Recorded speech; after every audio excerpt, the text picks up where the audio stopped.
तो आज तक पर आप रूस यूक्रेन जंग की मेगा कवरेज पिछले 34 दिन से लगातार देख रहे हैं। कीव समेत यूक्रेन के कई शहरों में हम आपको लगातार ग्राउंड रिपोर्ट्स दिखा रहे हैं।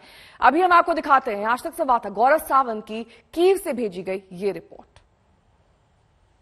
राजधानी कीव में एक बार फिर एयर रेड सायरन बजता हुआ और यहाँ लोगों को यही हिदायत दी जा रही है कि जल्दी से जल्दी वो किसी भी बिल्डिंग के अंदर चले जाए। तेजी से गाड़ियां निकल भी रही हैं। अगर आप पूरी तरफ इस पूरी सड़क पर देखें तो लोगों को यही हिदायत दी जा रही है कि वो सड़क से जितनी जल्दी निकल सके यहां से निकल जाए। एयर रेड सायरन लगातार इस पूरे क्षेत्र में बज रहे हैं। इनकमिंग मिसाइल का खतरा बताया जा रहा है। उम्मीद पर दुनिया कायम है, एक क्लीशे जरूर लगता है लेकिन सच्चाई यही है।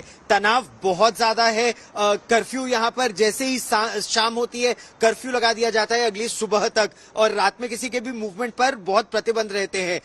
बमबारी सुबह काफी हुई थी, एक के बाद एक कई बम गिरे थे। अब से थोड़ी देर पहले 2-3 बार एयर रेड सायरन भी बजे। तो यहाँ पर तनाव है, और तनाव इस तरह से दिखता है कि अगर आप अपना कैमरा निकालते हैं, रिकॉर्डिंग करते हैं तो 4-5 जगह से लोग आपके पास आ जाते हैं कि आप क्यों रिकॉर्डिंग कर रहे हैं, क्या आप रूस की मदद कर रहे हैं, क्या आपका बैकग्राउंड है, वो सब जानने का प्रयास करते हैं। तो एक 32-33 दिन हो गए इस युद्ध को, तो वो टेंशन अब सबके चेहरों पर है और उम्मीद सबको है कि इस बातचीत से कोई समाधान जरूर निकलेगा या नहीं कहना मुश्किल है, क्योंकि रूस को इस समय ऐसा लगता है कि रूस कीव के बिल्कुल दहलीज पर आ गया है और कुछ और वार करके वो तख्ता पलट की उम्मीद कर रहा है। हालांकि कीव ये कह चुका है कि वो न्यूट्रलिटी क्लॉज पे साइन करने को तैयार है कि वो अब नॉर्थ अटलांटिक ट्रीटी ऑर्गेनाइजेशन का हिस्सा नहीं बनेंगे। लेकिन क्या रूस इससे संतुष्ट होगा, या फिर वो चाहेगा कि डॉनबास का पूरा रीजन और क्रीमिया का पूरा रीजन उसके पास आ जाए और वो कीव पर भी सत्ता परिवर्तन यहां करके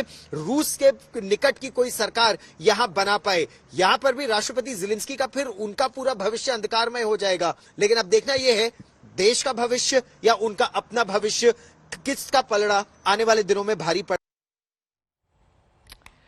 रूसी हमले के खतरे के बीच आज तक संवाददाता राजेश पवार भी कीव से लगातार रिपोर्टिंग कर रहे हैं। देखिए उनकी ये रिपोर्ट। मैं हमेशा ये कहता आया हूं कि डिप्लोमेसी साथ साथ चलती है और मुझे उम्मीद है कि कुछ ना कुछ निकलेगा, लेकिन जो अब हालात हैं मुझे नहीं लगता इसमें कुछ निकलेगा। और मुझे ऐसा भी लग रहा है कि शायद ये युद्ध बहुत लंबा खींचेगा, महीनों शायद साल से ऊपर चला जाए, ऐसा मुझे अब लग रहा है। 2 कारण है उसके। देखिए, ज़ेलेंस्की के हाथ में कुछ ज्यादा नहीं है अभी। उसने बोला है हम कोई भी समझौता करेंगे तो उसको जो है हम लोगों में प्लेबिसाइट कराएंगे, उसको वेरीफाई कराएंगे लोगों से।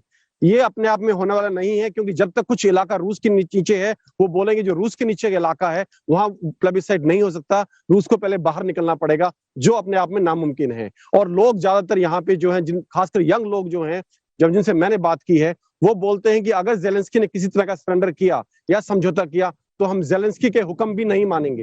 हालात ये हैं ग्राउंड पे। और जहां तक डिप्लोमेसी की बात है, देखिए रूस ने बोला है कि आपने हमें बॉयकॉट कर दिया है, आपने हमें ऊपर सैंक्शंस लगा दिए हैं, तो जो तेल और गैस आप हमसे खरीद रहे हैं, यूरोप को बोला है उसकी पेमेंट आप रूबल में कीजिए। लेकिन G7 देशों ने रूबल में पेमेंट करने से भी मना कर दिया है। तो दोनों लेवल्स पे, ग्राउंड लेवल पे और डिप्लोमेटिक लेवल पे, दोनों जगह ऐसा प्रतीत हो रहा है कि चीजें मोर कॉम्प्लिकेट हो रही हैं आसान होने की बजाय, और मुझे लगता है ये युद्ध बहुत लंबा खींचने वाला है। मैं इस वक्त सोफिया स्क्वायर में हूँ और मेरे पीछे जो आप देख रहे हैं ये बोगदान का स्टैचू है।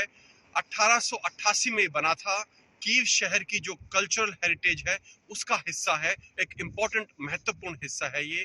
और इसको बचाने के लिए अब आप देख पा रहे हैं पीछे कैसे उन्होंने पैनल्स लगा रहे हैं, अंदर भूसा भरा गया है, स्टैचू चारों तरफ मिट्टी लगाई गई है, सैंडबैग्स लगाए गए हैं, ताकि अगर बमबारी हो, मिसाइल का हमला हो या हवाई हमला हो या गोलाबारी हो तोपखाने की, अगर यहाँ इस इलाके में गिरती है, ये स्टैचू ना डैमेज हो, इसमें कोई नुकसान ना पहुंचे, इसलिए तैयारी की जा रही है। आप देख सकते हैं पीछे अभी भी वर्कर्स इस पे काम कर रहे हैं इसको बचाने के लिए, ताकि युद्ध में जो कल्चरल हेरिटेज है इस शहर का वो तबाह ना हो और उसको बचाया जा सके।